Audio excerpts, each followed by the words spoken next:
The shining symbol of the BJP Pinarayi corruption Nexus, the NH-66. ദേശീയപാത കുരിയാട് ഭാഗത്തുണ്ടായ തകർച്ച കണ്ട് AICC general സെക്രട്ടറിയും പബ്ലിക് അക്കൗണ്ട്സ് കമ്മിറ്റി അധ്യക്ഷനുമായ KC വേണുഗോപാൽ ഫേസ്ബുക്കിൽ കുറിച്ചത് ഇങ്ങനെയാണ്. വേണുഗോപാലിനെ കുറ്റം പറയാനാകില്ല. കോൺഗ്രസുകാർക്ക് അഴിമതി നടത്താത്ത ഒരു പ്രവൃത്തിയും ശീലമില്ലാത്തതുകൊണ്ടാണ് ഇത്തരത്തിലുള്ള പ്രസ്താവനകൾ. പക്ഷേ കേന്ദ്ര സർക്കാരിന്റെ വരുമാനവും ചെലവും ഓഡിറ്റ് ചെയ്യുന്നതിനായി പാർലമെന്റ് രൂപീകരിച്ച പബ്ലിക് അക്കൗണ്ട്സ് കമ്മിറ്റിയുടെ അധ്യക്ഷനായി കൂടിയിരുന്ന് ഇതുപോലെ ഓരോന്ന് വിളിച്ചു പറയുമ്പോൾ അല്പം വകതിരിവ് വേണമെന്നേ പറയാനുള്ളൂ. കേന്ദ്ര ഏജൻസികൾ കോൺഗ്രസ് ഇതര രാഷ്ട്രീയ കക്ഷി നേതാക്കളെ വേട്ടയാടുമ്പോൾ വേട്ടക്കാർക്കൊപ്പം നിൽക്കുക.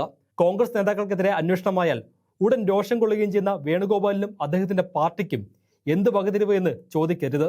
ദേശീയപാതയുടെ നിർമ്മാണം നടത്തുന്നത് പൂർണ്ണമായും കേന്ദ്ര സർക്കാരിന്റെ കീഴിലുള്ള ദേശീയപാത അതോറിറ്റിയാണ്. സ്ഥലമേറ്റെടുത്ത് നൽകൽ ഉൾപ്പെടെയുള്ള ജോലികളും ആവശ്യമായ സഹകരണവുമാണ് സംസ്ഥാനത്തിന്റെ പങ്ക്. UDF നേതാക്കളെ തന്നെ നിർമ്മാണത്തിലെ അപാകത പരിശോധിക്കാൻ നിവേദനം നൽകിയിരിക്കുന്നത് കേന്ദ്ര സർക്കാരിനാണ്. ഇതൊന്നും വേണുഗോപാലിന് അറിയാഞ്ഞിട്ടല്ല. പക്ഷേ ഭരണത്തിലിരിക്കുമ്പോൾ ദേശീയപാത പദ്ധതി തന്നെ ഉപേക്ഷിക്കുകയും ഇനി ആർക്കും ഇത് ചെയ്യാൻ കഴിയില്ലെന്ന് പ്രചരിപ്പിക്കുകയും ചെയ്ത കോൺഗ്രസിനും UDFനും നഗര ഗ്രാമ വ്യത്യാസമില്ലാതെ കേരളത്തിൽ നടക്കുന്ന വികസനം തടയുക ലക്ഷ്യം മാത്രമേ ഉള്ളൂ. ദേശീയപാത വികസനം എന്നത് സ്വപ്നം മാത്രമായിരുന്ന മലയാളികൾ അത് ഇവിടെയും സാധ്യമാകുമെന്ന് തിരിച്ചറിഞ്ഞത് 2016 LDF സർക്കാർ അധികാരത്തിൽ വന്നത് മുതലാണ്. 45 മീറ്റർ എന്നത് 30 മീറ്ററായി കുറച്ച് പദ്ധതിയെ അട്ടിമറിക്കാനാണ് അന്ന് ഉമ്മൻചാണ്ടി സർക്കാർ ശ്രമിച്ചത്. ഈ നിഷേധ നിലപാടുകളെ തുടർന്ന് 2014 ആഗസ്റ്റിൽ ദേശീയപാത അതോറിറ്റി ഓഫീസ് പൂട്ടി കേരളം വിട്ടതും മലയാളി കണ്ടു.